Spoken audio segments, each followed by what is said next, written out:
exactly is self-sufficiency anyway? Why might community be important? What products can your character make at home? What will your character need to ask themselves? Find out on this episode.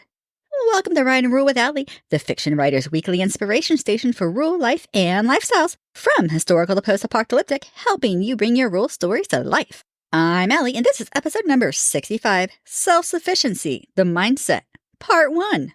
Stick around to the end to find out all the ways things could possibly go wrong.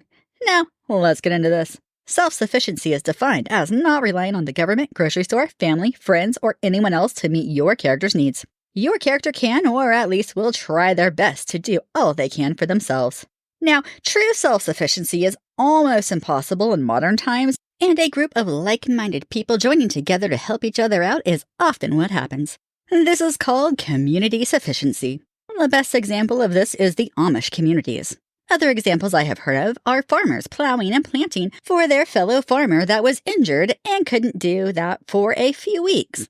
Even a community coming together to help each other out after a house fire is an example. That said, it is possible to be fully self-sufficient, but many times this looks like doing without in some area.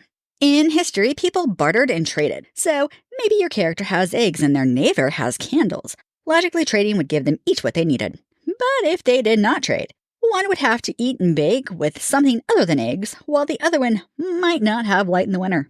Now, I'm going to talk about this in a modern sense, but this can easily be applied to history. Adjust however your story needs. First up on the mindset list is to minimize. Okay, I know this is a trend at the moment, but you don't truly need 872 knickknacks and 82 color-coded bins that no one uses. Of course, there are things that you do need, but if they have not been used in the last year, likely they are not needed. Your character can donate what they don't need. Now, there are some things that this rule does not apply to. There are seasonal clothing options. Another is baby stuff. If your character has already had a baby and they plan to have more, they might store it until it is needed again. A crib will work for many more years than one child would use it. Personally, I can't stand to get rid of blankets. Unless the thing has a giant hole in it, it can still be used. And even then, it can still be repurposed. More on repurposing in part 2 of this series. Only you can decide what your character will need. Why do I feel like I just gave a Smokey the Bear line? One of the best ways for your character to decide that is to have them ask 2 important questions. Do I need this?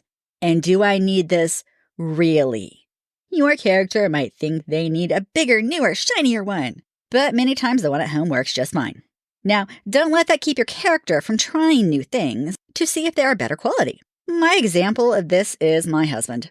I am the one who is forever saying, yeah, but we already have that. Or why get that when I can find it for cheaper? A lot of times I am right, but a lot of times he is too.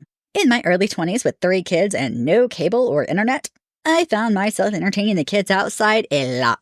That led to a side effect of needing new shoes every month or 2 because they kept tearing up and getting holes. It was crazy. One day my husband decided that we were going to splurge and order some 511 shoes that were over $50. I was paying $12-ish for the shoes at Walmart, and at that price, it made me worry that we were just wasting money. But at his insistence, and because we had the money to spare, I agreed. It was worth every single penny. Those shoes lasted 10 years until they wore thin and I got replacements. But I still have them and can wear them to work in if I want. All that is to say, sometimes spending a little more gets you a lot better quality. Next on the minimizing list is to use less. Every time your character goes to buy something, they need to ask themselves, do I need this? Do I need this really? Do they really need the coffee on the way to work? Do they really need Netflix? This works historically too. Do they really need the new cloth to make a dress when they already have a dress that they love? Do they really need a new straight razor for shaving? Or do they need to take the time to sharpen what they already have more often? If they don't bring it home, they clearly won't have it. Next on the mindset list is, I'll just make it myself. There are many things that can be made at home for pennies on the dollar that are just as good, if not better than the store-bought ones. Candles are something simple that could be made at home. Okay, they can get complicated, but they don't have to be. Nor do your characters need fancy things. Functional is perfectly fine. They can learn to cook their own meals. YouTube has a ton of beginner tutorials. Elderly neighbors most often love teaching younger generations things. All they have to do is ask. In fact, my husband's grandmother knew how to use the things in the kitchen to take care of diaper rash that the modern stuff was not helping with. Other things that can be made from home include, but are definitely not limited to, soap, shaving cream, face cream, body wash, laundry soap, home cleaners, dog food, bug spray, deodorant, lotion, diaper rash cream, toothpaste, mouthwash, soap, clothing, rugs, children's toys, and so much more. Next on the list of doing it yourself, self-sufficient people don't want others doing what they're perfectly capable of. And if they don't know how, they're not scared to learn. Again, the same places I already stated are great places to learn new skills. I learned how to flare copper piping in my 20s when our propane line got a leak. Your character can change their own oil and spark plugs. It's not hard, and most owners' manuals tell you how. In fact, if you ask the guys at the auto parts store, most of the time they'll do it for you free of charge. At least in my area. It's one of the reasons people are very loyal to their chosen store. They go above and beyond, making the customer want to come back. Okay, that got off topic. Back to the point. Your character can raise their own chickens for meat and eggs. They can keep rain barrels to water the garden and animals to save water that they pay for, or to keep the reserves of the well from running dry in the summer. They can mow their own grass. It's not as hard as you think. Basic home repairs and basic mechanics will come in handy for so many things that they don't have to find somebody else to fix for them. Likely the most well-known one in the self-sufficient community is growing and canning your own food.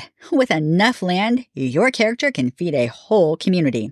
But with a smaller plot, they may have to supplement. Growing their own food isn't enough if they don't know how to store it for winter. From canning and dehydrating to root cellars and more, I have several episodes devoted to those topics if you want to learn more. Fun fact!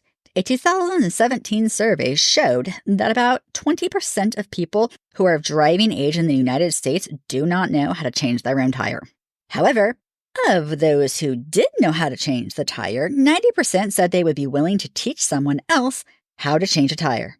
Personally, all I see standing between knowing how to change a tire and not being able to is simply asking. Now for everyone's favorite part, what could possibly go wrong? Before we get into the best part, if you enjoy this podcast, I hope you will take a minute to follow, rate, and review on your favorite podcasting platform. And if you're listening on YouTube, subscribe, hit the like button, and drop me a comment. I love to hear from you and answer questions. Don't forget to share with a friend. As always, you can find this episode's show notes and helpful links to learn more on my website, AllieHart.com. And now for everyone's favorite part. Likely to go wrong. While learning to change oil in their tractor, your character accidentally gets into the draining oil stream, spilling it all over themselves. Also likely to go wrong. Your character is self-sufficient in their off-grid home. However, not many people in their life want them to share all of their things. They expect it to be free because they can do it, and why wouldn't they help? They do not take your character's needs, family, or even the expense of helping into account. This leaves your character angry and resentful. Also likely to go wrong. Your character is learning how to do things on their own and struggles to grasp something. They assume everyone else knows how to do it except them and mentally rage at themselves for not doing better. Possible to go wrong. Your character is learning how to can, and some of the lids are not sealed correctly. When they try eating the food in the winter, they get food poisoning. Also possible to go wrong. Your character is determined to be fully self-sufficient and doesn't ask for help when they really do need it. While working on a tractor, they have an accident with no help nearby. This could be deadly. Unlikely to go wrong. Your character is so concerned with doing everything themselves, they are willing to make a poorer quality blanket than the one that they can buy to keep them warmer. When winter comes, they are very cold. Also unlikely to go wrong. Your character is mad at the mechanic and yells at them that they will just do it themselves, and the mechanic tells them to go for it. However, they have no idea how to work on their own car and no one to help them. Also unlikely to go wrong. Your character refuses to have anything to do with anyone after the apocalypse because they don't need anyone. The other survivors make a community without him. When he becomes ill and needs a doctor, the community refuses to help him. They throw his words back in his face. He can do this himself. He doesn't need them. Improbable, but still technically in the realm of possibilities. Your character makes a child's toy. A small part breaks off, choking the child. They will have to do the Heimlich maneuver to save the child. Also improbable, but still technically in the realm of possibilities. Your character asked their neighbor if they could teach them how to compost as they can see their very good compost. The neighbor says no and slams the door in their face. Also improbable, but still technically in the realm of possibilities. Your characters learning how to cook watching YouTube tutorials. However, they did not first look into kitchen safety. When they have a grease fire, they throw water on it. This expands the fire and their whole home burns down. Thanks for listening. Until next time, happy wordsmithing.